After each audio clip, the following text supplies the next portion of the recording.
ሴት ተማሪዎች የጥፍር የፀጉርና የከንፈር ቀለም መቀባት፣ ቅንድብ መቀንደብና መኳኳል፣ አላስፈላጊ ጌጣጌጦችን አድርጎ ወደ ትምህርት ቤት መሄድ የሚከለክል መመሪያ ትምህርት ሚኒስቴር ማጽደቁ ታውቋል።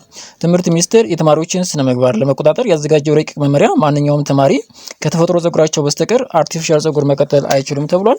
ከዚህ ባለፈም በትምህርት ቤት ውስጥ አላስፈላጊ የሆኑ ኢትዮጵያዊነት ባህልን የማይገልጹ በዓላት በተለይም እንደ ክሬዚ ዴይ፣ ኦልድ ዴይ፣ ቤቢ ዴይ፣ ቶማቶ ዴይ፣ ከለር ዴይ፣ ቫላንታይን ዴይ እና ሌሎችም የበዓል ቀናቶች ተብለው የሚከበሩ በዓላት ማክበር በመመሪያው ተከልክሏል።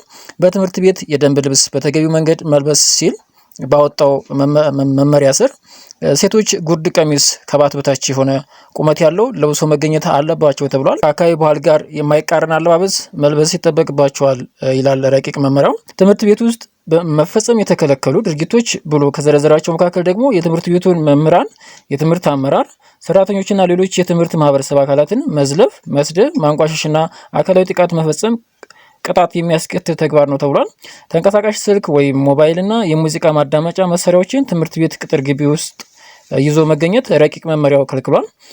በቃል በምልክትም ሆነ በጽሁፍ ጸያፍ ነገሮችን መግለጽ፣ ጨዋነት የጎደላቸውን እንዲሁም ሃይማኖታዊና ፖለቲካዊ ይዘት ያላቸውን ምስሎችና ጽሁፍ በትምህርት ቤት ውስጥ ይዞ መገኘትና ማሰራጨት አይፈቀድም ተብሏል።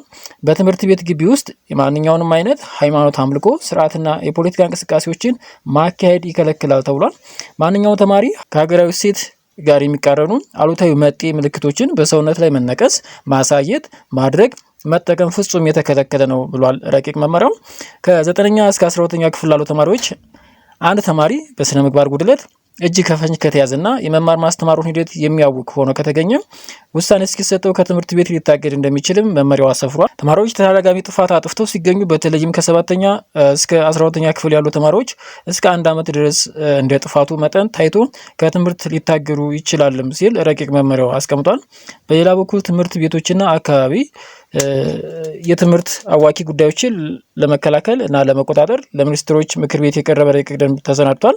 በዚህ ረቂቅ ደንብ ትንባሆ ያ ማለት ሲጋራ፣ ሺሻ እንዲሁም ጫት፣ አልኮል፣ የናርኮቲክ እና ሳይኮትሮፒክ ዝርያ ያላቸው አደገኛ ህገወጥ መድኃኒቶች እና ሱስ አስያዥ እጾች ትምህርት ቤት አካባቢ መሸጥም ሆነ ይዞ መገኘት ይከለክላል። የአልኮል መሸጫና ማከፋፈያ ቤቶች፣ የሲጋራ መሸጫ ሱቆች፣ ሺሻ ቤቶች፣ ጫት መሸጫና መቃሚያ ቤቶች፣ ጭፈራ ቤቶች፣ ቁማር ቤቶች፣ የእንግዳ ማረፊያ ቤቶችና የሰውነት መታሻ ወይም ማሳጅ ቤቶች በትምህርት ቤቶች በ500 ሜትር ርቀት ውስጥ መክፈት አይቻልም ተብሏል። ፊልም ማጫወቻ ቤቶች፣ ፕሌይስቴሽን ቤቶች፣ ዲኤስቲቪ ቤቶች፣ ከረምቡላ፣ ፑል፣ ጆተኒ፣ ቢንጎ እና የስፖርት ቁማር መጫወቻ ቤቶችን በትምህርት ቤት አቅራቢያ መክፈትን ከልክሏል።